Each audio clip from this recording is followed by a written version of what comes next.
ఈరోజు దేవుని యొక్క మహాకృప, దైవజనులు, చక్కని దైవజనులు మన మధ్యలో ఉన్నారు. ఈ యొక్క 28వ వార్షిక మరి షారోన్ మినిస్ట్రీ యొక్క ఉద్యోగ సభల్లో మొదటి రోజుగా దైవ సందేశం అందించవలసిందిగా ప్రేమపూర్వకంగా డానీ బాబు గారిని నేను ఆహ్వానిస్తూ ఉంటున్నాను. అందరికీ చెప్పబడుతున్నాను. దేవునికి స్తోత్రం.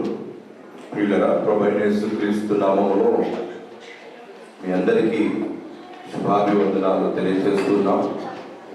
వేదికను అలంకరించినటువంటి పెద్దవారు, దైవజనులు, అనుభవకుల వారికి, మరి ముఖ్యంగా షారోన్ మినిస్ట్రీస్ నడిపిస్తున్నటువంటి పాస్టర్ రాజయ్య గారికి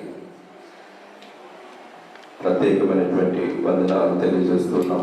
అలాగే నేను ఇక్కడికి రావడానికి కారణమైనటువంటి మా ప్రియులు ప్రసాద్ గారి కుటుంబం వారికి ప్రత్యేకమైన వందనాలు తెలియజేస్తున్నాం.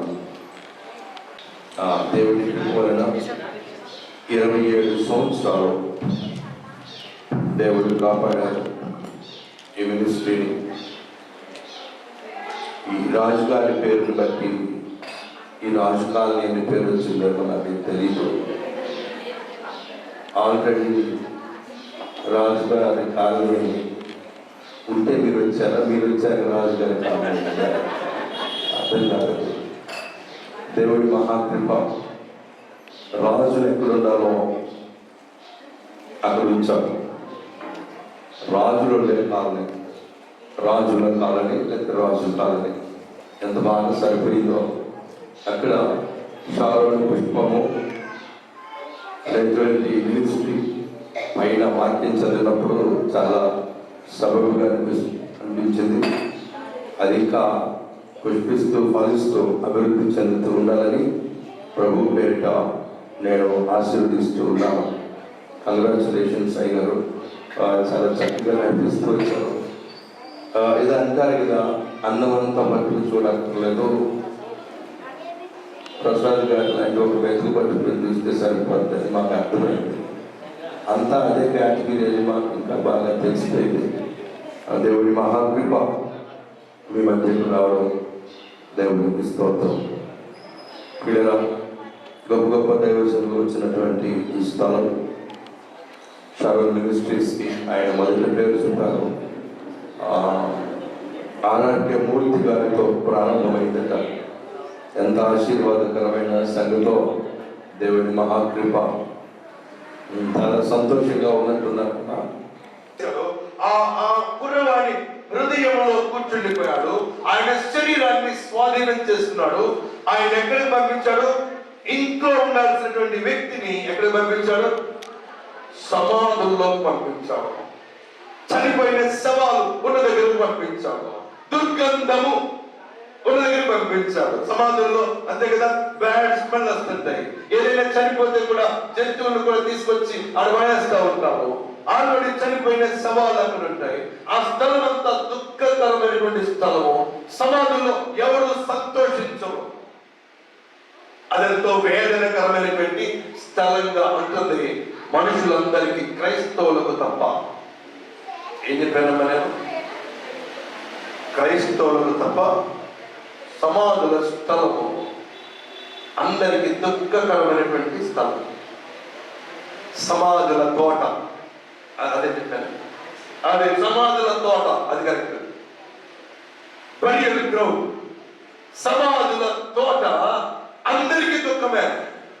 కానీ క్రైస్తవులు మాత్రం నిరీక్షణ లేని ఇతరుల వల్ల దుఃఖం వస్తుంది. కానీ అందరిలాగా నేను సమాధి వదిలిపెట్టము, నేను ఇక్కడే ఉంటాము అని అంటారు. అది అయిపోగానే శుభ్రంగా ఆ పెట్టిన పలహారం తింటూపోతారు. ఎక్కడి నుంచి? సమాధుల కాడ తినేవాడు మనం ఒక్కడే చూస్తున్నాడు. క్యూ తిన్నాం. సమాధుల కాడ తింటూ బయలుదేరతారు. ఎదురు కడుక్కొని అక్కడే కొన్ని పలహారాలు పెట్టే సాంప్రదాయం కొన్ని దగ్గర ఉంది. తింటూ బయలుదేరతారు. చాలా దుఃఖంగా బయలుదేరిపోతారు, సంతోషంగా వస్తారు. ఎందుకంటే అక్కడ ఒక మాట చెప్తారు, ఈ సమాధులు తిరుగుబడితే రోజు ఇందులో ఉన్న వాళ్ళ జీవముతో పైకి లేస్తారు కదా. ఆ మాటముతోను, ప్రధాన దూత శబ్దముతోను, దేవుని గురుతోను పరలోకం నుండి ప్రభువు దిగి వచ్చును. మేఘములపై నిలిచి ఉండు మనము వారితో కూడా ఏకమై మేఘములకి ప్రభువుని ఎదుర్కొంటాము కాగా సదాకాలము ఆయనతో. అందుకని ఆ సంతోషంతో బయలుదేరి వస్తాం. ఇక మిగిలిన వారందరికీ దుఃఖమే. మా నాయన దీంట్లో ఉన్నాడు, మా అమ్మమ్మ దీంట్లో ఉంది, మా తాత ఇక్కడే ఉన్నాడు, మా అన్నయ్య తమ్ముడు ఇలా పేర్లు చెప్పుకుంటే ఎంతో దుఃఖపడిపోతారు. క్రైస్తవులు దుఃఖపడరు. నెక్స్ట్ చనిపోయిన తర్వాత పెట్టే మీటింగ్ పేరేంటి చెప్పండి అమ్మా? స్తుతి కూడిక, థ్యాంక్స్ గివింగ్ మీటింగ్. ఆదరణ అందులో ఉంటుంది కానీ దాని పేరేంటి? Thanks giving meeting. ఆదరణ కూడిక ఎప్పుడు? నమ్మని వ్యక్తి చనిపోయినప్పుడు. ఆదరణ కూడిక ఎప్పుడు? నమ్మని తాతయ్య, నమ్మని తండ్రులు, నమ్మని మన భక్తులు ఎవరైనా ఉంటే వాళ్ళు చనిపోతే ఆదరణ. ఎందుకని పాపం నరకానికి పోతారు, ఆదరణ పొందన్నారు. ఇది అంత చెప్తే ఏం లేదు కదా. మిగిలిన వాళ్ళని నమ్మకం అని ఆదరించి పోతారు పాస్టర్ గారు, వారందరూ సాయంత్రం వచ్చి.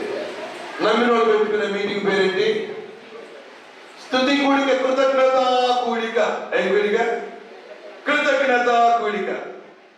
ఆ పెట్టుకొని అసలు మటన్ బిర్యానీ ఉండదు చూడు. ఆ రోజు అద్భుతంగా జనం అనుకుంటారు ఈ మనుషులన్నీ మొన్ననే చచ్చిపోయి ఇంతలో పెద్ద గ్రాండ్గా చేస్తున్నారు. ఆయన పోయింది అక్కడికి పరలోకానికి వెళితే మామూలు పంచనాలు పెట్టేదట. Thanksgiving meeting. ఇదిగో ఈ రోజు ఇక్కడ మన సిస్టర్స్ పాడినట్టుగా, బ్రదర్స్ పాడినట్టుగా అద్భుతమైన పాటలు పాడుతూ ఎంత బ్యూటిఫుల్ గా ఉంటుందో ఆదరణ కూడిక. కాదు thanks giving meeting. Thanks giving meeting అంటే ఎందుకంటే చనిపోయిన మనవారు ఆత్మ తాను దయచేసిన దేవుని యొద్దకు పోతా ఉంది. తగిన సమయంలో మళ్ళీ సమాధిలో ఉన్నటువంటి ఆ వ్యక్తి తిరిగి లేస్తాడు మహిమ దేహాలతో. మనమందరం పరలోకంలో సదాకాలము ఉంటాము.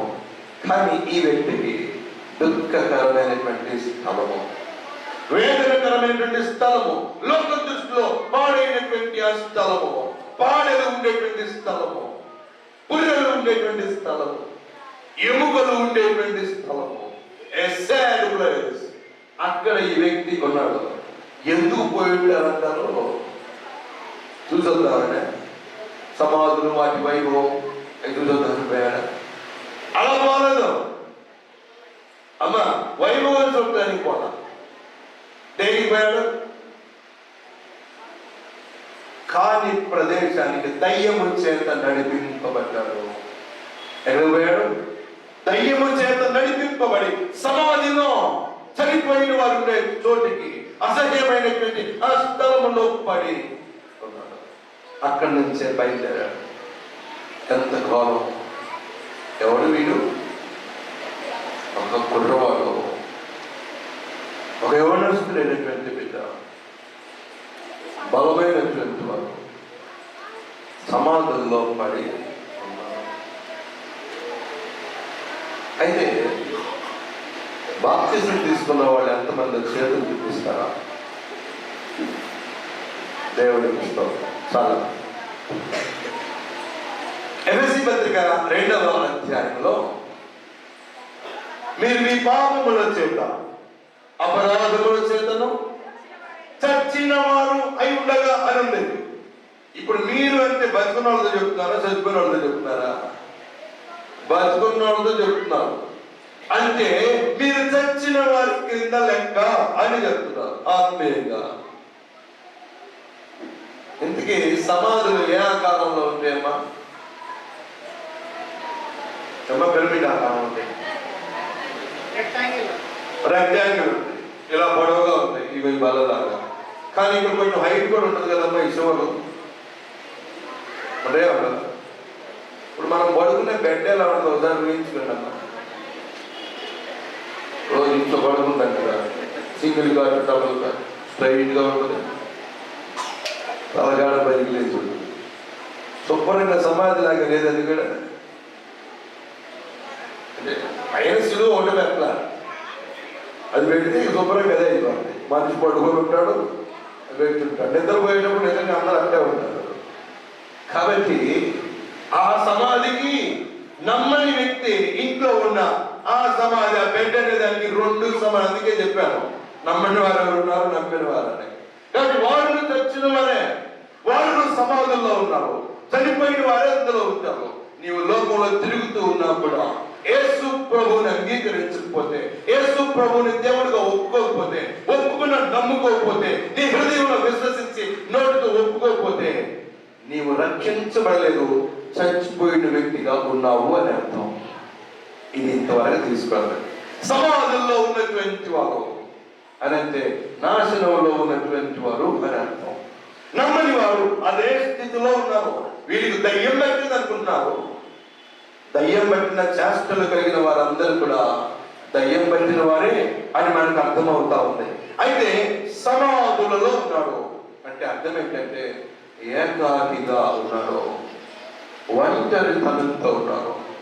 తల్లిదండ్రులతో లేడు, భార్యతో లేడు, పిల్లలతో లేడు, బంధుమిత్రులతో లేడు, సంఘముతో లేడు, ఒంటరిగా ఉన్నాడు, ఐసోలేట్ అయిపోయి ఉన్నాడు.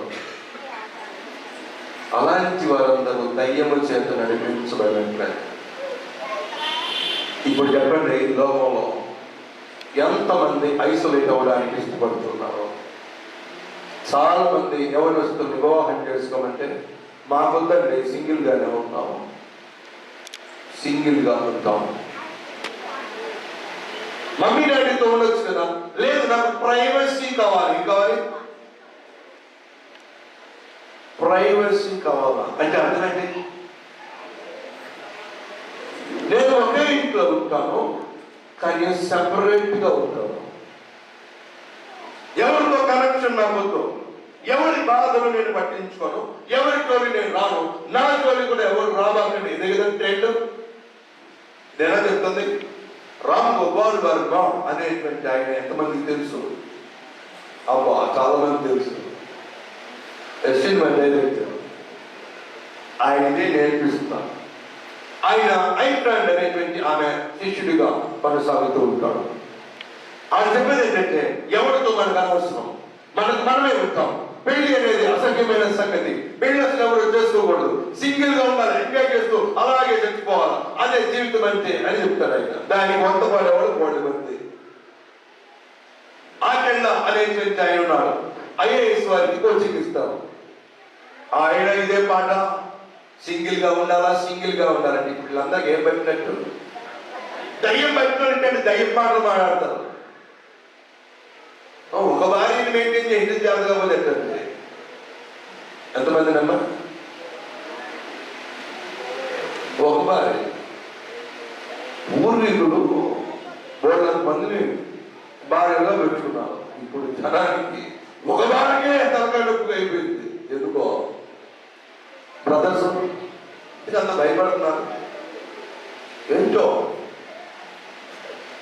భయపడిపోతున్నారు.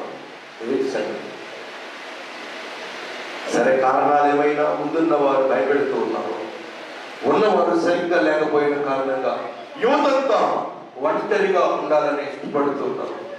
ఒంటరితనం, భార్యకు దూరంగా. ఇంకా మనం నయం, కాస్త రిచ్ ఫ్యామిలీస్ ఉన్నాయనుకోండి. ఏం ఫ్యామిలీస్?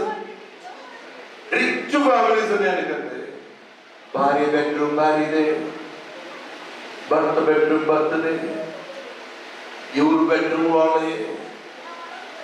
ఎవరు అరిసికి పెట్టిన అవతల నిలబడుతూ, ఎవరు డోర్ వారు వేసుకుంటారు. పైగా విశాలమైన ఇల్లు, ఏడో బెడ్రూమ్ ఉంటే ఆడెక్కడో ఒక బెడ్రూమ్ ఉంటుంది. వాళ్ళ బాత్రూమే మన ఇల్లంతా ఉంటుంది. ఎంత ఉంటుంది? మన ఉండే ఇల్లంతా వాళ్ళ బాత్రూమ్ ఉంటుంది. ఇంకేమైనా పడుతుంది? ఎవరి రూమ్ వాళ్ళదే ఐసోలేట్ అవుతున్నారు. వారందరూ దయ్యము పట్టినటువంటి వారు. దయ్యపు చేష్టలు, ఎవరితో అటాచ్మెంట్ కలిగి ఉండరు. తల్లిదండ్రులు ఉంటే వారిని కూడా అనాథ శరణాలయానికో ఓల్డ్ ఏజ్ హోమ్ కు పంపిస్తారు. సింగిల్ గా ఉంటారంట, ఫ్రీగా ఉంటారంట, ఎవరితో సంబంధాలు వద్దంట. ఇప్పుడు చెప్పండి, దయ్యం వీడికైనా ఇంకా జనానికి కూడా పట్టిందంటారా? మీరు చెప్పండి. జనాలు కూడా పట్టింది. బాగా చెప్పారమ్మా. పట్టి ఆఫీస్ 5 గంటలు అయిపోతే కూడా ఇంటికి రావట్లేదు ఆయన. ఎందుకని రావట్లా? ఏమన్నా 5 గంటలకు అయిపోయింది, ఆడు చాలా బిజీ అనుకో. మరి ఎప్పుడు వస్తా? 9 గంటలకు వస్తాడు. 9 గంటలకు వచ్చి శుభ్రంగా అన్న నేను ఎవరితో మాట్లాడు శుభ్రంగా పడుకుంటాడు. మళ్ళీ పొద్దున్నే లేచి వెళ్ళిపోవాలి. ఇప్పుడు ఆయన ఉన్నా లేరైతే కదా. అంటే ఆయన భయం ఏంటంటే ఇంటికి వస్తే లేనిపోయిన ముచ్చట్లు చెప్తారు, ఎంత పొడుగు లిస్ట్ ఇస్తారు, కందిపప్పు దగ్గర నుంచి సరుకు దాకా ఇవన్నీ తీసుకురాబో అని అంటారు. ఈ బాధ పడే కంటే అవి పైపెచ్చు లేనిపోయిన లోకాభిరామాయణం అంతా ఆ రోజంతా మనసులో పెట్టుకొని ఆయన రాగానే వరుస పెట్టి అవుతుంటే ఎందుకు వస్తాడమ్మా? చిన్నగా నా వైపు చూస్తే తొందరగా ముగించుకుందాం. కొద్దిసేపు దేవుడి మాటలు మనం విందాం. దేవునికి స్తోత్రం. ఈరోజు వాక్య భాగము నిమిత్తమై మార్కు సువార్తలో ఉన్నటువంటి సంగతులు మనము ధ్యానం చేస్తాం. ఈ రాత్రి మిమ్మల్ని కొంచెం సంతోష పెడుతూనే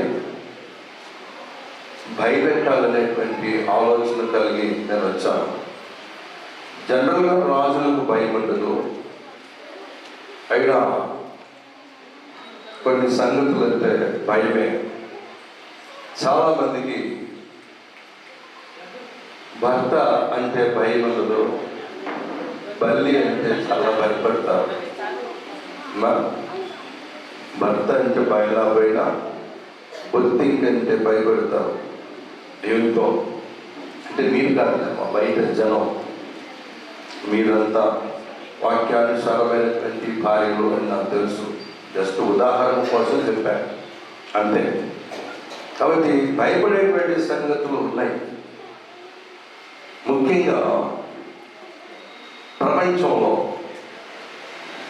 దయ్యాలు అంటే చాలా భయం. ఏమంటే భయం. దయ్యములు ఎవరి స్పిరిట్ అంటారు, దయ్యాలు, అపవిత్రాత్మ, ఇలాంటి పేర్లతో పిలువబడతాయి. భయమా కాదా? భయమే, చాలా భయం.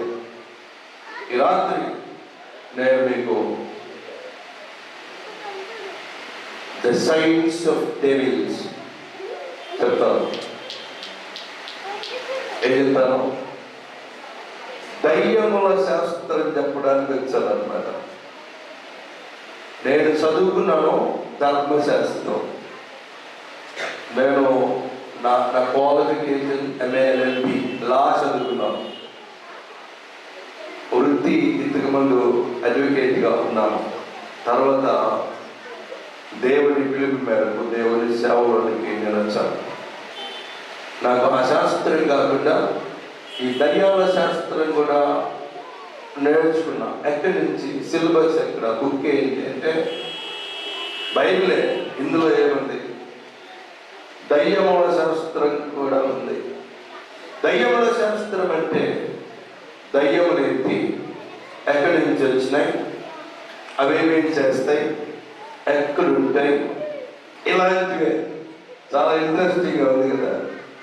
ఇదే చెప్తాను రాత్రి, ఎందుకంటే ఇది చాలా అవసరం. కాబట్టి దయ్యాలు ఏంటో, వాటి ప్రవర్తన ఏంటో తెలుసుకుంటే వాటి నుంచి మనం ఎలా కాపాడుకోవాలో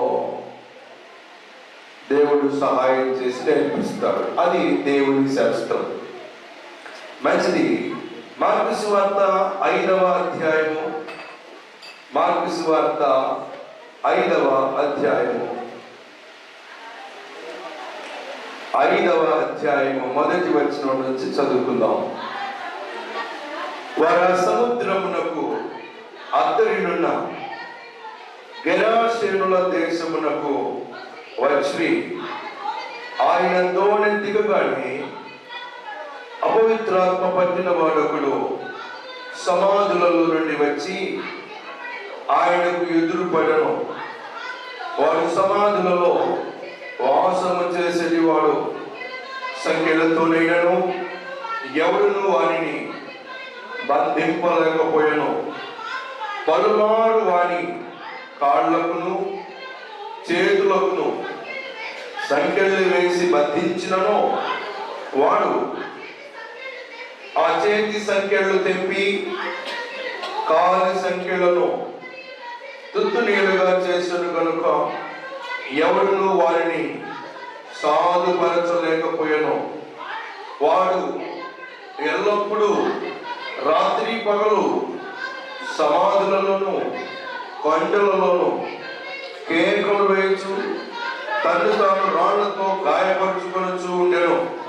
వాడు దూరం నుండి యేసును చూచి పరిగెత్తుకొని వచ్చి ఆయనకు నమస్కారం చేసి, యేసు, సర్వోన్నతుడైన దేవుడి కుమారుడా, నాతో నీకేమి, నన్ను బాధపరుచుకోమని దేవుని పేరిట నీకు ఆనబెట్టుచున్నానని బిగ్గరగా కేకలు వేసను.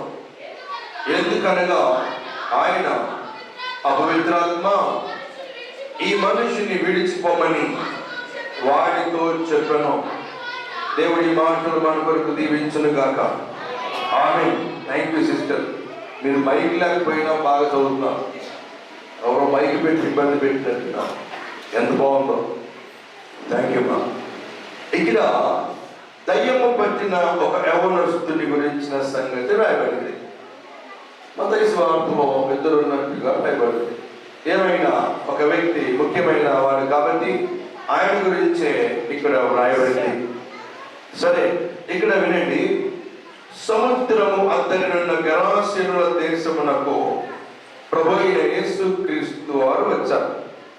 ఆయన తోనే దిగగానే ఆయన కేవలం ఈ పని మీదే వచ్చారు. మళ్ళీ ధోని ఎక్కి వెళ్ళిపోయారు. Only for one purpose.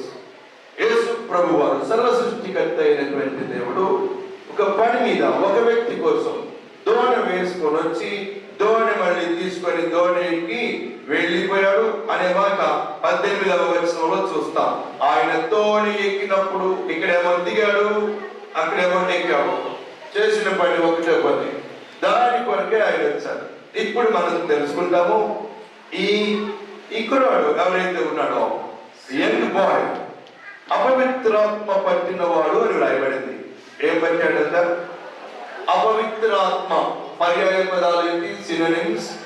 అపవిత్రాత్మకు పర్యాయ పదాలు దయ్యము, సాతాను, అపవాది, దుష్టుడు.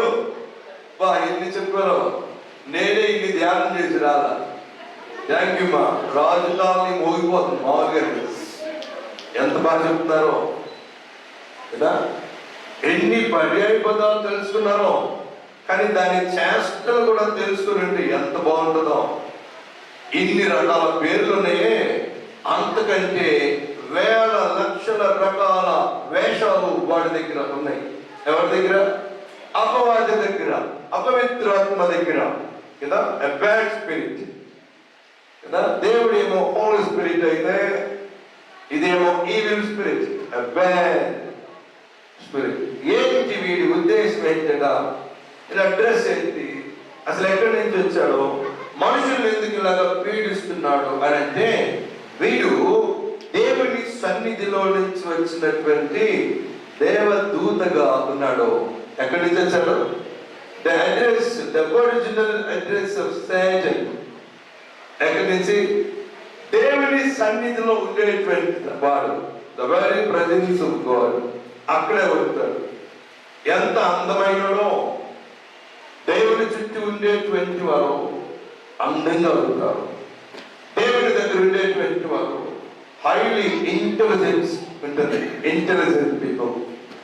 దేవుని సన్నిధిలో ఉండేటువంటి వారు అద్భుత కార్యములు చేయగలిగినటువంటి. దీన్ని బట్టి అన్ని అవయవాలు అంతే, మనకి ఎంత కావాలో అంత దేవుడు పెట్టాడు. కాబట్టి నీకు ఇచ్చిన భార్య అందమైంది, నీకు ఇచ్చిన భర్త అందమైనటువంటి వ్యక్తి.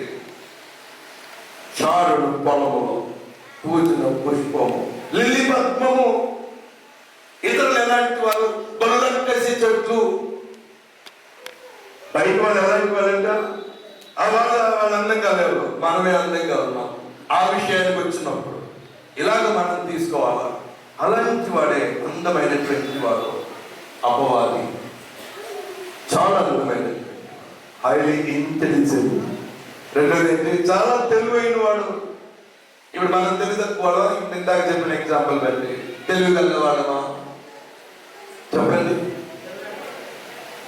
నమ్మని ఎమ్మెల్యే కంటే, నమ్మని పిఎం కంటే, నమ్మని సీఎం కంటే, నమ్మని వార్డు మెంబర్ కంటే, నమ్మని వారందరికంటే నమ్మిన వారు చెప్పండి మిగిలింది తెలివైన వారు.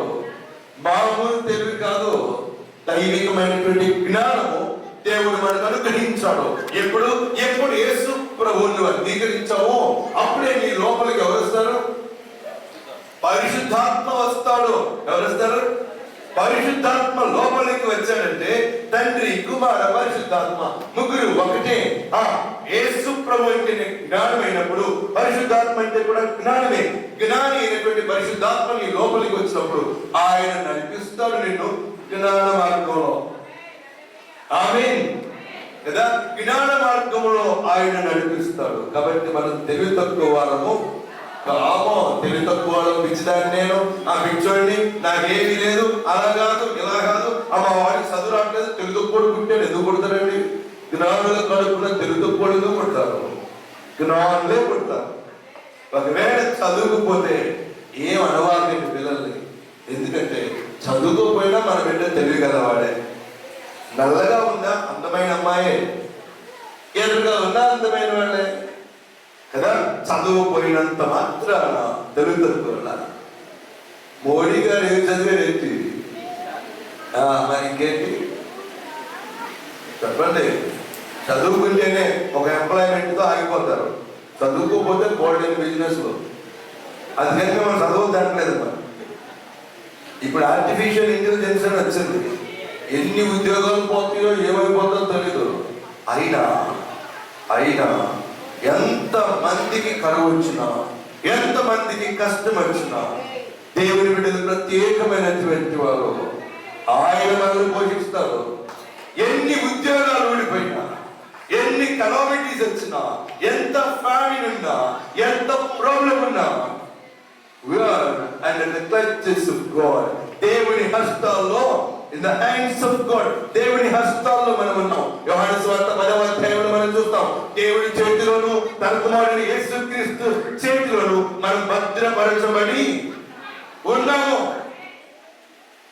2 చేతులు కాదు, 4 చేతులు. ఏవేవి? తండ్రి అయినా దేవుని చేతిలోను, కుమారుడైన యేసుక్రీస్తు చేతిలో మనం ఉన్నాం. కాబట్టి మనం సామాన్యులము కాదు. ఈ కాదు అని చెప్పినాడు ఇంకెప్పుడు దుఃఖపడకూడదు, ఏడవకూడదు. ఎందుకంటే నువ్వు సామాన్యమైన వ్యక్తివి కావు. ఏర్పరచబడిన వంశమును, రాజులైన యాజక సమూహము, దేవుని సొత్తైన ప్రజ. అసలు ఇట్లా లేచిపోవద్దు. నిలబడ్డం కూడా ఒక ధీమాగా నుంచోవద్దు. ఏదో ఒగ్గిపోయి ఏదో అయిపోయినట్టు ఉండటం కాదు. ఎంత స్ట్రాంగ్ గా ఉండాలో స్పిరిచువల్ గా, ఈవెన్ ఫిజికల్ గా కూడా. ఎందుకంటే మనం సామాన్యులకు కాదు. జనానికి అర్థం కాదు, అది వేరే సంగతి. నీకైనా అర్థమవుతుందా నువ్వు సామాన్యమైన వ్యక్తివి కాదని? వీడు సామాన్యుడు కాదు, అపవాది కూడా. దేవుని సన్నిధిలో ఉన్నటువంటి వాడు. కానీ చిన్నగా వాడికి గర్వం వచ్చింది.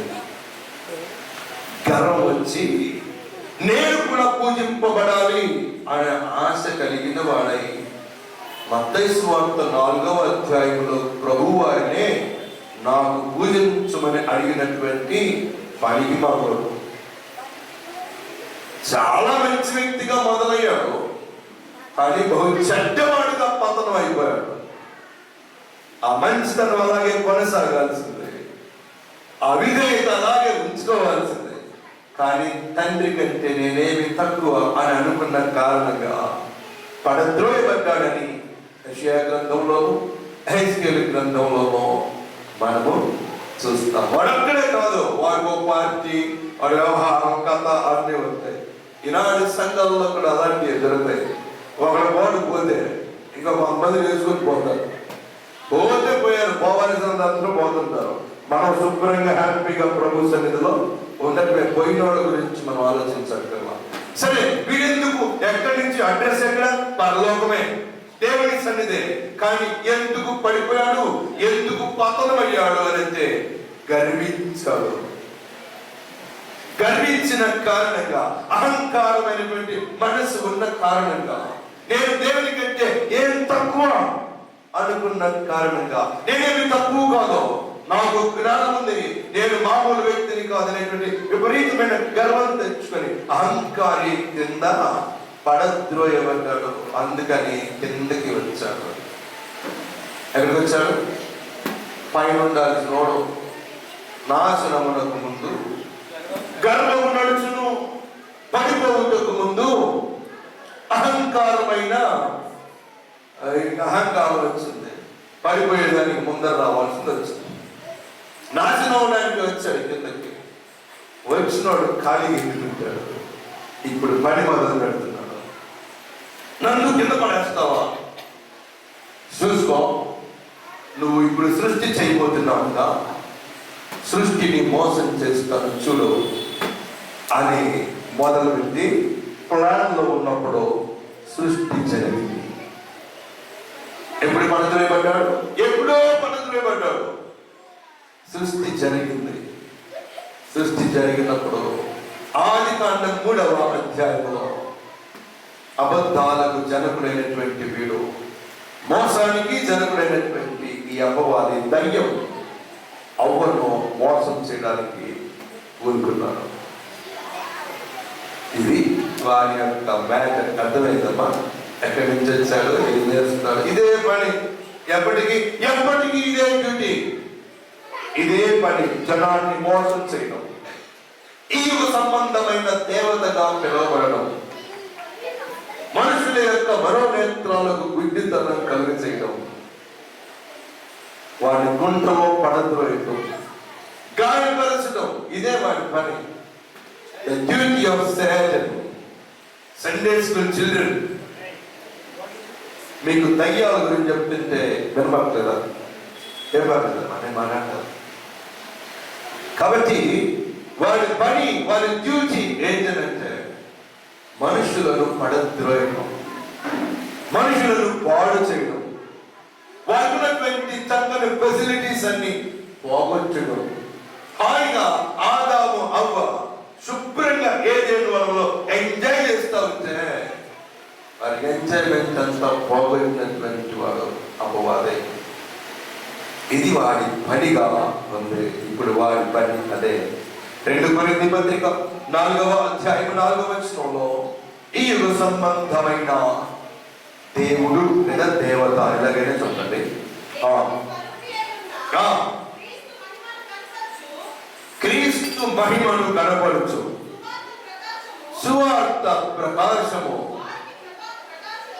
ప్రకాశింపకుండు నిమిత్తము ఈ యుగ సంబంధమైన దేవత అవిశ్వాసులైన వారి మనోనేత్రములకు, వీరి పనేంటి? గుడ్డితనం కలగజేయడం, పాడు చేయటం, ఇదే పని. అబద్ధాలను అనుసరించే వారిలాగా చేయటం. యోహాను సువార్త 8వ అధ్యాయంలోను, గలతీ పత్రిక 3వ అధ్యాయం 2వ వచనంలోను వీడి పని. ఇప్పుడు ప్రకటన గ్రంథం 12వ అధ్యాయం 10వ వచనం, ప్రకటన గ్రంథము 12వ అధ్యాయం 10వ వచనం, రెవల్యూషన్ చాప్టర్ 12 verse 10. మరియు పరలోకమందు ఇలాగు చెప్పుట వింటిని, రాత్రింపగలను మన దేవుని ఎదుట మన సహోదరుల మీద నేరము మోపిన వాడైనా వీడేం చేస్తాడు? సహోదరుల మీద నేరము మోపువాడు. సహోదరులు అంటే ఎవరు? తోటివాడు, మనవాడే. ఏం చేస్తుంటాడంట? ఏం చేస్తాడు? నేరము మోపువాడు. ఎలా చెప్పాలంటే కొండెములు చెప్పువాడు, సాడీలు చెప్పువాడు. ఇందాక చక్కగా బ్రదర్స్ సిస్టర్స్ పాట పాడారు, ఎంత బాగున్నాయో. దేవదూతలు వచ్చి పాడినట్టు అనిపించింది. ఎంత చక్కని తెల్లని డ్రెస్ వేసుకొని అద్భుతంగా పాడారు. పాడితే నేరము మోపు వాడైనటువంటి అపవాది ఏజెంట్ ఎవడొకడు సంఘంలో దూరి ఉంటాడు. రెండడు, పాస్టర్ గారు నువ్వు సరిగ్గా పాడలేదు అన్నట్టుగా నీకు వెళ్ళి చూశాడంట. ఇంకా అనలేదు, చూసాడని చెప్తాను. ఆ రోజు నుంచి మాస్టర్ గారి మీద ఒక రకమైన కోపం. అందరు నమ్మలేదు, నన్నే అన్నాడు. చెప్పినాడు ఎవరు? ద ఏజెంట్స్ ఆఫ్ సాటన్, అపవాది యొక్క ఏజెంట్లు అంతటా తిరుగుతూ ఉంటారు. ఒకప్పుడు పరలోకం ఉండేవాడు, ఇప్పుడు ఎక్కడున్నాడు? వాడు సంఘాల్లో ఉంటాడు, ఇంట్లో ఉంటాడు, పడితే ఉంటాడు, పరిశుద్ధులు ఎవరుంటే వాళ్ళు ముఖ్యంగా తిరుగుతూ ఉంటాడు. పిల్లలకు ముందే వస్తాడు. ఈ పాపలు ఏం చేస్తారని వాడికి ముందే తెలుసు, జ్ఞానం కలిగినాడు. అదన్ని చోట్ల చేరుతాడు. ఇంకొకటి చెప్తాను, అందరికి ప్రార్థన ఇచ్చాడు కానీ నీకు ఇలేదేంటి అని అంటాడు. ఆ దెబ్బకి ఇలేదని ఫీల్ అయ్యేది ఎవరు? మొదట ఆ బాధ్యత కలిగిన సహోదరుని భార్య ఎక్కువ ఫీల్ అవుతుంది. జనరల్ కానీ మీ సంఘంలో కాదు, లేకపోతే అలా ఫీల్ అయినప్పుడు ఏమండి మీకు ఎందుకు ఇవ్వలేదు? అదే చూస్తున్నాను, నన్ను గుర్తించలేదు. అప్పు ఇప్పుడు మనం ఏం చేద్దాం? మన బంధువులు ఎంతమంది ఉన్నారో లెక్క పెడదాం, పెట్టి అందరి దగ్గర చెప్పుకుంటే మనం సొంతగా సంఘం పెడదాం. ఏమనుకుంటున్నాడో అన్నట్టు. ఇప్పుడు ఎవరు ఎక్కడున్నాడు? ఇప్పుడు భార్యలో దూరుతాడు, భర్తలో దూరుతాడు, సంఘంలో దూరుతాడు. ఇది పని సహోదరుల మీద నేరములు మోపడం, మనోనేత్రాలకు గుడితనం కలుగు చేయడం, మోసం చేయడం, అవమానానికి వాళ్ళని. వీటి పని అదే. ఒకవేళ రాజు కాలనీలో ఉన్నటువంటి, రాజులుగా పిలువబడుతున్నటువంటి మీలో ఎవరిలోనైనా ఇలాంటి స్వభావం ఉందేమో, చేదగిన వేరు ఏదైనా ఉందేమో, ఇలాంటి నేరం మోపే సంగతులు, మోసం చేసేటువంటి మాటలు, అబద్ధాలు చెప్పేటువంటి ప్రవర్తన ఉండకూడదు. అది రాజుల స్వభావానికి విరుద్ధమైంది. అది మనకు సరిపోదు. అది అపవాది యొక్క పని, మన పని కాదు. మన రాజులము, మనం అపవాది కాదు, సాతాను కాదు, వాడి ఏజెంట్స్ గా కూడా ఉండకూడదు. మనం పాఠంలోకి వద్దాం. ఇప్పుడు మనం వాడి గోల్ ఏంటంటే పూజ చేయించుకోవడమే వాడి గోల్. వాడి పని ఏంటి? పూజ చేయించుకోవాలా. మత్తయి సువార్త 4వ అధ్యాయం 9వ వచనంలో మనం చూస్తాం, ఒకరాలుగా మనుషులను నాశనం చేయడం, వాడు దేవుడిగా చలామణి అవ్వాలని వాడి యొక్క ఉద్దేశం. ఇదే వాడి గోల్. అది ఈ లోపల మనందరినీ చెడగొట్టాలని వాడి గోల్. అంత మాత్రం కాదు, ఈ దయ్యాలన్నీ అప్పుడే నువ్వు మమ్మల్ని నాశనం చేయడానికి వచ్చావా, అప్పుడే మమ్మల్ని పాతాళానికి పంపిస్తావా? భవిష్యత్తు జ్ఞానం కూడా తెలిసినవి దయ్యాలు. దయ్యానికి ఏం తెలుసు? భవిష్యత్తు జ్ఞానం తెలుసు, వాటి డెస్టినేషన్ తెలుసు. వాళ్ళు అవి ఎక్కడికి పోతాయి? పాత మమ్మల్ని అక్కడ పంపించొద్దయ్యా, మేము పందుల్లో పోతామయ్యా. ఎక్కడ పోతామని? మేము పందుల్లో పోతాం. అంటే ఎక్కడ ఉండాల్సినవి? పందుల్లోనూ పాతాళంలోనూ ఉండాల్సినవి మనుషుల్లో ఉండొచ్చునా? చెప్పండి. ఉండకూడదు. గట్టిగా చెప్పండి, ఉండకూడదు. అలాంటి అబద్ధాలు, మోసం చేసే మాటలు, మోసపు చూపులు, మోసపు సంగతులు, సహోదరుల మీదే అన్యాయంగా కొండేములు చెప్పేటువంటి సందర్భాలు ఉండకూడదు. పందుల్లో ఉండాల్సినటువంటి లక్షణాలు, పందుల్లో దూరి ఉండాల్సినటువంటి సంగతులు మన హృదయాల్లో అస్సలు ఉండకూడదు. ఇప్పుడు మనం పాఠంలోకి వద్దాం. ఆడగద్దాం అంటే ఇప్పుడు దాకా ఏం చెప్పారండి అంటారా? Just address కనుక్కున్నామమ్మా. యాడుంటాడు, ఎందుకు వచ్చాడు, పని ఏంటి తెలుసుకోవద్దు. ఇప్పుడు నీకు ఏం పడింది? గుండెల్లో బాణ పడిపోయింది. ఇప్పుడు దాకా చెప్పి ఇప్పుడు పాఠం మొదలు పెట్టి ఎప్పుడు ముగిస్తారనే?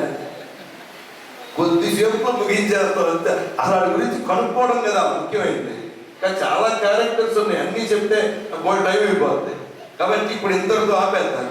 ఇప్పుడు ఏం చేద్దామంటే మళ్ళీ వాక్యం చదువుకుందాం. మార్కు సువార్త 5వ అధ్యాయం 2వ వచనం. ఆయన తోడే దిగుగానే అపవిత్రాత్మ పట్టిన వాడొకడు సమాధులలో నుండి వచ్చి, చాలమ్మా ఎక్కడున్నాడు? ఆడే పని ఉన్నాడు. సమాధుల్లో ఎవరుంటారు?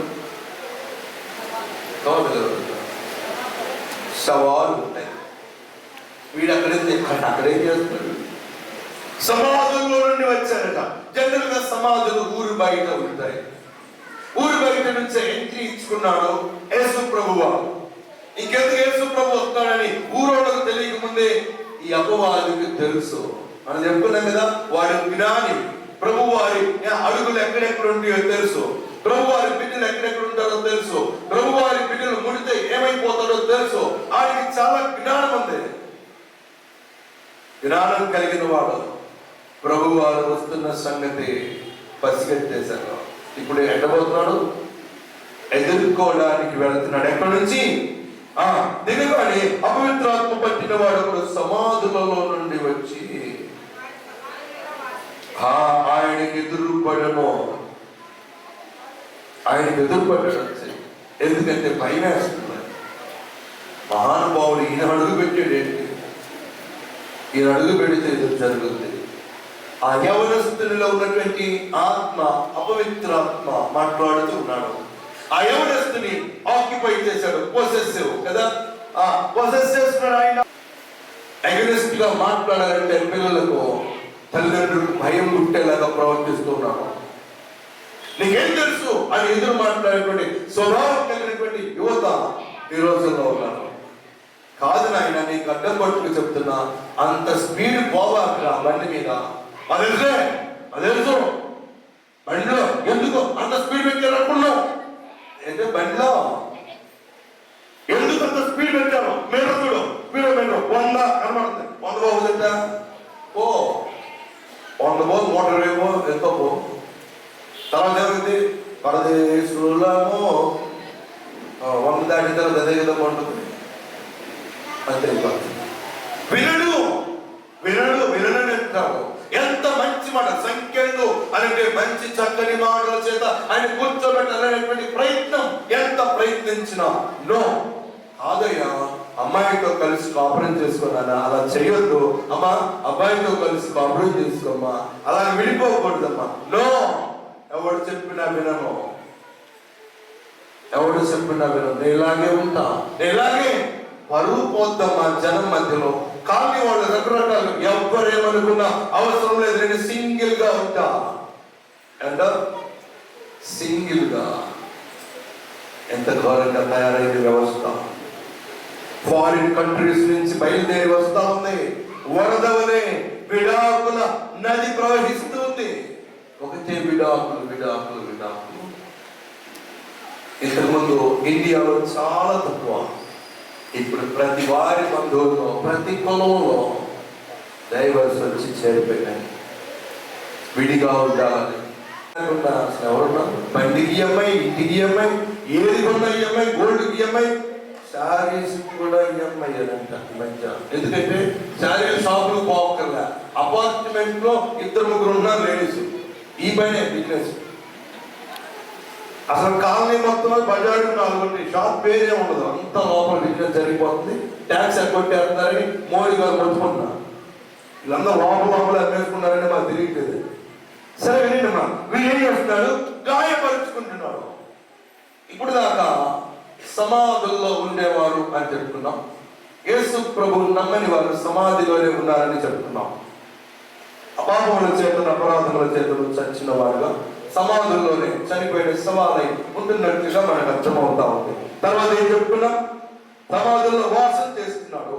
సంఖ్యలు, మంచి మాటలు వినేటువంటి తత్వం లేనటువంటి వారు, చనిపోయిన వారే, దయ్యం పట్టినటువంటి వారే. ఇప్పుడు ఏం చెప్పుకున్నాం? కేకల గురించి చెప్పుకున్నాం. కేకలు వేసేవారు, భార్య మీద రంకెలు వేసేవారు, భర్త మీద రంకెలు వేసేవారు, కళ్ళతో బెదిరించేవారు. ఇప్పుడు ఇక్కడ కేకలేయటం కుదరదు, వద్దని చెప్పాను కదా ఈరోజు. రేపు నుంచి ఏం చేస్తారు?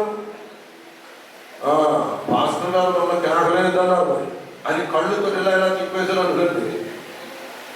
మీరు కాదులేమో కొంతమంది కళ్ళతో బెదిరిస్తాం. కళ్ళతో ఏం చేయొచ్చో పరమగీతముల గ్రంథంలో ఉంది. ఒక్క చూపుతోనే వశపరుచుకుంటేవి ఉందా లేదమ్మా? ఉంది కదా.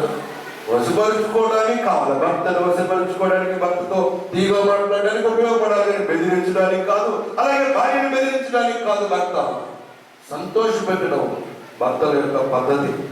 ఇప్పుడు ఏం చేస్తున్నాడు? గాయపరుచుకుంటున్నాడు. ఇది కూడా మనకు అప్లై చేసుకోవాలి కదా. గాయపరుచుకుంటున్నటువంటి జనం ఉన్నారు. ఎలా గాయపరుచుకుంటారు?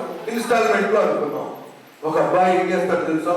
ఈ కింద పెదవి ఉంటుందే, కింద లిప్, లోయర్ లిప్, దాన్ని ముందుకు లాగుతారు. ఇలాగా చూసారు విన్నారా మీరు? కింద పెదవిని ముందుకు లాగుతాడు. లాగి ఇంక తీసుకొని దాంట్లో సర్దుతూ ఉంటాడు. చూసారా? చూడలేదా? ఏం సర్దుతాడు? ఏంటి ఇది? లాగేది లోపల పెట్టేది ఏంటి అది? అమ్మా తంబాకు. ఇంకా రాజా ఖైనీ, రాజా ఖైనీ అవరు ఎసుకుడు ఉందా లేదా? రాజా పొద్దున్నే చూడండి, బండి పార్కింగ్ చేస్తే ఆ బయట ఉంటుంది రాజా ఖైనీ. అది రాజు తినేది కాదు, సమాధుల్లో ఉండేవాడు తినేది. ఏమవుతుంది? ఒకవేళ పెట్టుకున్నారండి, పెట్టుకుంటే ఏం జరుగుతుంది? వాళ్ళ పెదవి వాళ్ళు లాక్కున్నారు, వాళ్ళు పెట్టుకున్నారు. ఏంటంటారు? ఏమైపోతుంది? హార్డ్ అయిపోతుంది. తర్వాత లిప్ పగిలిపోతుంది. లిప్ పగిలిపోయిన తర్వాత లిప్ తీసేయాలంటాడు. ఎందుకంటాడు? లిప్కి క్యాన్సర్ వచ్చిందంట. ఇప్పుడు లిప్ తీసేస్తే ఎట్లుంటాడు? అందంగా ఉంటాడా? లిప్ తీసేది ఎట్లుంటాడు? సాంబార్ అన్నది అంటే బయటపడతా ఉంటుంది. ఎందుకు? లిప్ అడ్డం ఉంటాయి కదా, అడ్డు అదుపు లేకుండా అయిపోయింది నోరు. ఇప్పుడు చెప్పండి, ఆయన గాయపరుచుకుంటున్నాడా లేదా? ఆయన లిప్పును గాయపరుచుకుంటుంటే ఇంకొక ఆయన లంగ్స్ గాయపరుచుకుంటున్నాడు. ఏంటి? వీళ్ళందరూ ఇన్స్టాల్మెంట్ లో చచ్చిపోదామని 90-100 సంవత్సరాలు బతుకుతారు, కానీ ఎప్పుడు చచ్చిపోతారు? మధ్యలోనే పోతారు. మధ్యలో పోయే వాళ్ళు ఏమంటారు? ఆత్మహత్య చేసుకుంటారు అంటారు. సింపుల్ అది. లాజిక్ ఏముంది? బ్రతకాల్సినంత కాలం బ్రతకకుండా మధ్యలోనే పోతే సూసైడ్ చేసుకున్నట్టు కదా. వీటి వలన యాక్సిడెంట్ అయ్యి పాపం ఏదో ఆయన తప్పేమో లేకుండా జరిగితే వాళ్ళు అనుకోలేదమ్మా. ఇలాంటి పనులు చేస్తే ఇప్పుడు లంగ్స్ పోతే ఏం చేసినట్టు? లంగ్స్ ఎందుకు పోతాయి? స్మోకింగ్. మందిరానికి ఒక ఆయన వస్తాడు, ఆయనకి లంగ్స్ బాగలేవని హాస్పిటల్కి తీసుకెళ్ళాను నేను. తీసుకెళ్తే ఎక్స్రే తీసాం. ఎక్స్రే తీస్తే ఇలా చూసాడు, దానికి లైట్కి పెట్టి శుభ్రంగా మంచు పడినట్టు తెల్లగా స్వచ్ఛంగా ఉంటుంది. ఒక్క బోన్ కనబడాల. ఇప్పుడు ఎక్స్రే తీస్తే ఏం కనబడాలా? బోన్స్ కనబడాలి కదా, వాటిని అంటారు వెంపులు కనబడాలి కదా. ఏమి శుభ్రంగా తెల్లగా ఉన్న మంచు పడ్డట్టు. ఏదండి ఒక్కటి కనబడ్డది? ఎక్కడ ఉంటాయండి? మొత్తం అయిపోయింది, మొత్తం తెల్లగా అయిపోయింది, అంతా చుట్టుకుపోయిందండి. ఏం చుట్టుకుపోయింది? ఒక సూరిపోయింది, లంగ్స్ పోయింది. ఎగుగాని తాగేమంటే పోతామని చెప్పారు. ఇప్పుడు పోతామని చెప్పారంటే అర్థం ఏంటి? మధ్యలో పోతారనేనా ఇంకేమన్నా? ఇప్పుడు లంగ్స్ పోగొట్టుకొని మధ్యలోనే చచ్చిపోతామంటే ఆ వ్యక్తికి దయ్యం పట్టిందా లేదా? పాన్పర్లకు ఒక దయ్యము, సిగరెట్ ఒక దయ్యము. నేను అంత కాదులేండి, లివర్ పోగొట్టుకుంటాను అంటాడు ఒక ఆయన. ఆడలాగా తిరుగుతుంటే లంగ్స్ అవసరం చాలా ఉంది కదా, లిప్స్ అవసరం కూడా ఉంది. ఈయన ఏం పోగొట్టుకుంటాడు? మరి ఆయన ఏం చేస్తాడు? తాగిందే తాగడం. ఇప్పుడు ఏమవుతుంది? కెమికల్ మేనేజ్మెంట్ అంతా లివరే కదా చేస్తుంది. లివర్ పోతే పొందుతాడా? పోతాడా? పోతాడు. వీళ్ళందరూ దయ్యం పెట్టిన వాళ్ళు లాగలేరా? పాపడు రాయితోనే కొట్టుకున్నాడు, వీళ్ళు రకరకాల వాటితో కొట్టుకుంటున్నారు. ఎవరు దయ్యం పెట్టినాడు? వీడు దయ్యం పెట్టినాడా? మిగిలిన జనం దయ్యం పెట్టినాడా? ఎవరు బిడ్డలు దయ్యం పెట్టినాడా? ఎవరికి దయ్యం పట్టింది? ఎవరు కేకలేస్తుంటే వారికి దయ్యం పట్టలేదా? ఎవరు సమాధి జీవితాన్ని ఐసోలేట్ గా ఉంటే వారికి దయ్యం పట్టలేదా? ఎవరు లంగ్స్ పోగొట్టుకుంటుంటే వాళ్ళకి దయ్యం పట్టలేదా? దేవుడు ఇచ్చిన చక్కని స్వరూపాన్ని, చక్కని అందాన్ని, చక్కని ముఖాన్ని, చక్కని లిప్స్, పెదవులను పోగొట్టుకుంటే వాళ్ళు దయ్యం పట్టిన వారు కాదా? ఇప్పుడు చెప్పండి, ఈ అపవాది ఎందుకు కిందికి వచ్చాడంటే నిన్ను ఏదో ఒక వ్యసనంలో పెట్టి నిన్ను కాజేసుకుపోవాలని, నిన్ను మధ్యలోనే చంపేయాలని, నీకు నాశనం పట్టించాలని, నీ కుటుంబాన్ని పాడు చేయాలని. ఎంత ఘోరమైనటువంటి సంగతి, ఎంత ఘోరం. రాళ్లతో గాయపరుచుకుంటే కొంచెం కొంచెం రక్తం పోతూ ఉంటే చివరికి మరణానికి దగ్గర అవుతూ ఉన్నప్పుడు ప్రభువు ఆ బిడ్డను కనికరించాలనుకున్నాను. ఆ బిడ్డతో మాట్లాడడానికి ఇష్టపడ్డాను. అయితే ఈ దయ్యం అంటుంది, యేసు సర్వోన్నతుడైన, చూడండి అది 7వ వచనం, యేసు సర్వోన్నతుడైన దేవుని కుమారుడా, నాతో నీకేమి, నన్ను బాధపరచుకోమని దేవుని పేరట ఆనబెట్టుచున్నారని బిగ్గరగా కేకలో, చూడండి బిగ్గరగా కేకలు వేస్తాం. ఎందుకు? నేను వీడిని నాశనం చేయాలా, నన్ను బయటికి పంపించొద్దు. చాలా మంది బయటికి పంపించలేదు. ఆ సిగరెట్ అలవాటు, ఆ ఖైదీ అలవాటు, గుజ్జు అలవాటు, తాగే అలవాటు, ఇక్కడ రకరకాల అలవాటు చంపేస్తూ ఉండగా, ఇంకా కొంతమందికి ఒక అలవాటు ఉంది. ఏమనుకోబాకండి చెప్తా, తినిందే తింటాం. ఏంటది? పొద్దున్నే తింటారు, ఇంకో గంటకి ఎవరైనా పెడితే తింటారు, ఇంకా సేపటికి పెడితే మళ్ళీ తింటారు, ఆయన మధ్యాహ్నం లంచ్ చేస్తారు, లంచ్ అయిపోవాలి 3 గంటలకు మళ్ళీ తింటారు, 5 గంటలకు స్నాక్స్ అంటారు, 7 గంటలకు మళ్ళీ తింటారు, పడుకోపోయేటప్పుడు ఇంకోసారి తింటారు. వేంటారు. నీవు తిండి పోతు అయినా కత్తెర కత్తెర కత్తెర పెట్టుకోవాలా, నీ గొంతుకు కత్తెర పెట్టుకో. అంతగా తింటే ఏమవుతుంది? అన్నీ పెరిగిపోతాయి. చివరికి కొలెస్ట్రాల్ పెరిగిపోయి గుండె టుక్కుమని ఆగిపోతుంది. ఇప్పుడు దీన్ని ఏమంటారు? ఇది కూడా ఆత్మహత్య కదా. నువ్వు ఎంతో కాలం బ్రతకాల్సిందే. నీ తిండి దెబ్బకి తిని తిని తిని, ఆడి పెడితే తిని, ఈడి పెడితే తిని కడుపు ఎంత ఫీల్ అయిపోయిందో. నాకంటే డస్ట్బిన్ అయ్యింది కదరా, దాంట్లో అప్పుడప్పుడు చెప్తారు. పట్టణమైన నన్ను అదే వేస్తున్నావు, ఇది వేస్తున్నావు, దాని మరి టీ పోతున్నావు, కాసేపు కూడికి పోతున్నావు, నువ్వు వేడికి పోతావో తెలియట్లేదు, తలది పోతావో తెలియట్లేదు. ఏంటైనా అని కడుపు అనుకోదా? దానికి నోరు లేక కానీ, లేకపోతే చెడమనది ఇచ్చేది ఎట్లా. ఇది కూడా నాకు మంచిది కదా. విపరీతంగా తాగడం, తినడం, ఇది కూడా మంచిది. అది బహు జాగ్రత్తగా. ఆత్మహత్య మహాపాపం కదా, అలాంటి పని చేయకూడదు. కానీ దేవుడు ఇస్తూ ఉంటే చెప్తా ఉన్నాడు, అపవాది రాబాకయ్యా అని అంటే దేవుడు ఏం చేస్తున్నాడు తెలుసా? దానిని గద్దించి నువ్వు నోరు మూసుకో అని అన్నాడు. 1వ అధ్యాయంలో మార్కు సువార్తలో, ఊరుకుండు అని గెట్ అవుట్ ఫ్రమ్ హియర్ అని చెప్తున్నాడు దేవుడు. నువ్వు కూడా ఈ సంగతి ఒప్పుకుంటావా? దేవునికి లోబడతావా? ప్రభువా, నాలో ఉన్నటువంటి దురాత్మ, నాలో ఉన్నటువంటి చెడిపోయిన ఆత్మ, నాలో కేకలేసినటువంటి స్వభావం, ఆ ఐసోలేట్ ఎప్పుడు ఒంటరిగా ఉండేటువంటి తత్వం, నా తల్లిదండ్రులు కనబడకుండా ఒంటరిగా దాక్కోవాలని, నా అన్నదమ్ములు కనబడకుండా దాక్కుని కొన్ని పనులు చేయాలని నేను దాగి ఉంటున్నాను. నాలో అపవాది కాదా? కాబట్టి ఈ అపవాది సంబంధమైన సంగతులన్నిటికీ దేవుడి రాత్రి ఫుల్ స్టాప్ పెట్టబోతున్నాడు. ప్రార్థన చేసుకుందాం. అందులో తల వంచి కళ్ళు మూసుకుంటే ప్రార్థన చేసుకుందాం. దయచేసి తల వంచి కళ్ళు మూసుకుంటే దేవుడి కృప చూపిస్తాడు. దేవుడు విడిచిపెట్టేవాడు కాదు. నీ అలవాటు ఏదైనా దేవుడు ఇప్పుడే పోగొట్టడానికి సిద్ధమే. దేవుడికి నిన్ను సమర్పించుకుంటావా? అయ్యా, నాలో ఈ తొందరపాటు ఉంది, నాలో శరీర కార్యములు ఉన్నాయి, నాలో దండు చూపులు ఉన్నాయి, నాలో దుష్టమైన తలంపులు ఉన్నాయి, నాలో అబద్ధాలు చెప్పే స్వభావం ఉంది, నా తోడి కోడల మీద స్వభావం, అబద్ధం చెప్పే స్వభావం, నేరం పోయేటువంటి స్వభావం, నా కోడల మీద, నా అత్త మీద, నా అత్తమామల మీద, నా భర్త మీద, నా భార్య మీద, ఎవరొకరి మీద అబద్ధాలు చెప్పేటువంటి స్వభావం. అది దయ్యపు స్వభావం కదా. నీవు దయ్యములాగా ఉన్నావేమో, దయ్యములో ఉన్నటువంటి స్వభావం నీకుందేమో, నీవు సమాజంలో ఉన్నావేమో, ఎప్పుడు ఒంటరితనం ఫీల్ అవుతున్నావేమో, నీకు ఎవరు లేరనుకోవద్దు, నువ్వు బాగుపడవు అనుకోవద్దు. రాత్రి దేవుడిని రాత్రి బాగు చేయడానికి నీ కొరకే ఈ ప్రయాణం కట్టి ఇక్కడికి వచ్చాను.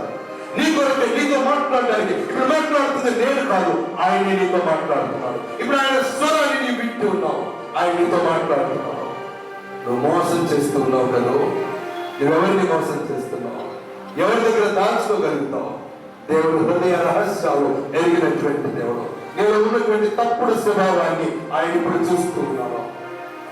నీలో ఉన్నటువంటి అపవాదం, నీలో ఉన్నటువంటి దయ్యపు స్వభావాన్ని, నీలో ఉన్నటువంటి భయము అనేటువంటి దయ్యాన్ని, భయపడుతూ జీవించేటువంటి ఆ సంగతిని దేవుడు పారద్రోడానికి ఇష్టపడుతున్నాడు. ఆయన తిరిగి తనము గల ఆత్మ కాదు, ధైర్యం ఇచ్చే ఆత్మ నీకు ఇస్తాడు. అపవిత్రాత్మ స్థానంలో ధైర్యం ఇచ్చేటువంటి ఆత్మను నీకు ఇస్తాడు. కేకలు వేసేటువంటి ఆత్మను నీ లోపలికి, సమాధానకరమైన ఆత్మను నీ లోపలికి, యేసు ప్రభువే ఆత్మగా నీ లోపలికి వస్తావు. నీకు ఇష్టమైతే ఇప్పుడే దాన్ని వదిలిపెట్టుకో. నీలో ఉన్నటువంటి అలోపాన్ని నువ్వు అర్థం చేసుకో. నీలో ఉన్నటువంటి తప్పుడు స్వభావం ఏదైతే ఉందో దాన్ని ఇప్పుడే ప్రభు దగ్గర ఒప్పేసుకో. అయ్యా, నాలో ఈ సంగతి ఉంది. అయ్యా, కేకలు వేసే తత్వం నాకుంది. నా భర్త మీద ఉంటే కేకలు వేస్తా ఉంటాను, నా బిడ్డల మీద కేకలు వేస్తా ఉంటాను, నా భార్య మీద కేకలు వేస్తా ఉంటాను, నా వారి మీద కేకలు వేస్తాను. ఇలాంటి స్వభావం నాకుంది. అయ్యా, దాన్ని పోగొట్టుకోవాలి. అయ్యా, భవిష్యత్తు అంటే భయంగా ఉంది. నేను బ్రతుకుతానో లేదో అని భయంగా ఉంది. నా ఉద్యోగం ఉంటుందో లేదో అనే భయం ఉంది. నాకు వివాహం అవుతుందో లేదో అనే భయం ఉంది. నేను ఈ క్లాస్ పాస్ అవుతానో లేదో అనేటువంటి భయం నీలో ఆవరించి ఉంది. ఆ భయం ఒక ధైర్యము. ప్రభు వారు చెప్తున్నాడు, భయపడకము. నువ్వు భయపడద్దు దేని గురించి. నా కాపురం బాగుంటుందేమో అని భయపడుతున్నావా? నా భర్త సెట్ కాడేమో అని భయపడుతున్నావా? నా భార్య నాకు లోపడదేమో అని భయపడుతున్నావా? నువ్వు దేనికి భయపడుతున్నావు? భయము ఒక ధైర్యము. ఆయన సమాజంలో ఉండలేక సమాధులలో ఉండడానికి వచ్చాడు. భయపడిపోయి సమాధుల్లో ఉండిపోతున్నాడు. తన స్వభావం ఎవరికి కనిపించకూడదు అనుకుంటున్నాడు. ఒక్కడే దిక్కులు పెట్టలేదా అరుస్తూ ఏడుస్తూ ఉన్నాడు, కేకలు పెడుతూ ఉన్నాడు. నా గర్భులు లేవని సమాధుల్లో పడి ఉన్నాడు.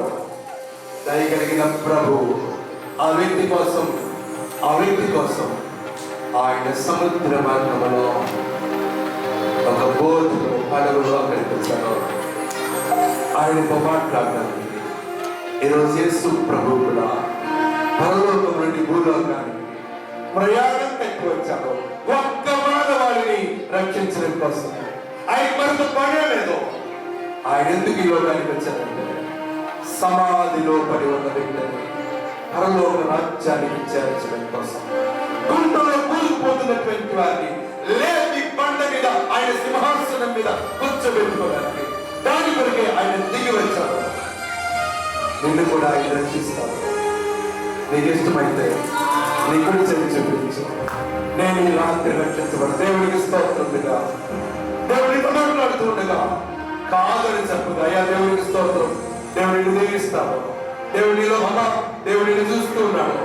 నీలో ఉన్నటువంటి ప్రతి దురాత్మను దేవుడు తీసివేస్తూ ఉన్నాడు. ప్రతి దయ్యపు చేష్టను దేవుడు తరిమి వేస్తున్నాడు. ఆయన స్వరముతో గద్దిస్తూ ఉన్నాడు. ఇంకా ఎవరికైనా యేసు ప్రభు కావాలా? ఆయనను బాగు చేయడానికి ఈ రాత్రి నీతో మాట్లాడడానికి వచ్చాను. ఇంకా ఎవరైనా ఉన్నారా? అమ్మా, ఎవరు వస్తారని పెట్టి బిడ్డలు రేపేమి సంభవించినో నీకు తెలియదు. ఈ ఆర్టిఫిషియల్ ఇంటెలిజెన్స్ వల్ల ఉద్యోగాలు ఉంటాయో పోతాయో తెలియదు. ఇదిగో తమిళనాడులో ఉంటే కాపాలని చచ్చిపోతుంది అంట. మళ్ళీ బర్డ్ ఫ్లూ స్టార్ట్ అయిపోయింది. మళ్ళీ ఇంకొక వైరస్ మొదలైందట. ఈసారి 190 మంది చనిపోతారని పేపర్లో వస్తా ఉంది. ఇప్పుడే ఈ రోజుల సంగతి నేను మాట్లాడుతున్నాను. రేపేం జరుగుతుందో తెలియదు. అయ్యా, నీ చేయకుండా చూస్తూ ఉన్నాడు. దేవుడికి స్తోత్రం. రేపేం జరుగుతుందో నీకు తెలియదు. ఈ రాత్రి యేసు ప్రభువు నమ్ముకుంటే సమాధిలో నుంచి విడుదల, పాపముల నుంచి విడుదల, దేవుడు రక్షణ ఇచ్చి నేను అందల మీద కూర్చోబెడతా. ఎంత పైన కూర్చోబెట్టుకుంటానంటే ఏ దేవుడు తన సింహాసనం మీద భక్తులను కూర్చోబెట్టుకోవడం ఒక్క యేసు ప్రభు మాత్రమే ఆయనతో పాటు కూర్చోబెట్టుకుంటాడు. దేవుడు మనకి నమ్మకలుగునుగా. ఆ యేసు ప్రభు నీకు కావాలా? ఆయన నీ హృదయంలోనికి వస్తే నీకు సంతోషం, నీకు సమాధానం, నీకు నెమ్మది, నీకు ఆశీర్వాదం, నీ కుటుంబం దీవించబడుతుంది. నీ భార్య, నీ కవిలో ఉన్నటువంటి నీ భార్య, నీ భర్త చుట్టూ ఉన్నటువంటి నీ బిడ్డలు అందరూ ఆశీర్వదించబడతారు. ఆ ప్రభు నీకు కావాలా? ఆ సంతోషం నీకు కావాలా? ఈ సంతోషము నీకు కావాలేనా? ఈ సంతోషము నీకు కావాలేనా? ఈ సంతోషము నీకు కావాలేనా?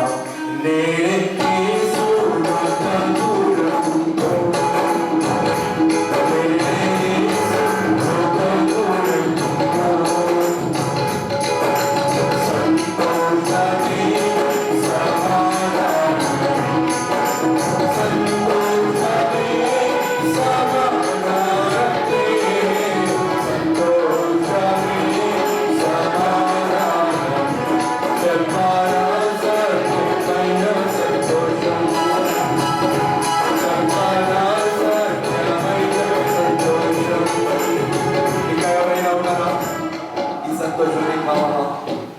ఇలాంటి సంతోషమైన ఘడియలు చూడాలని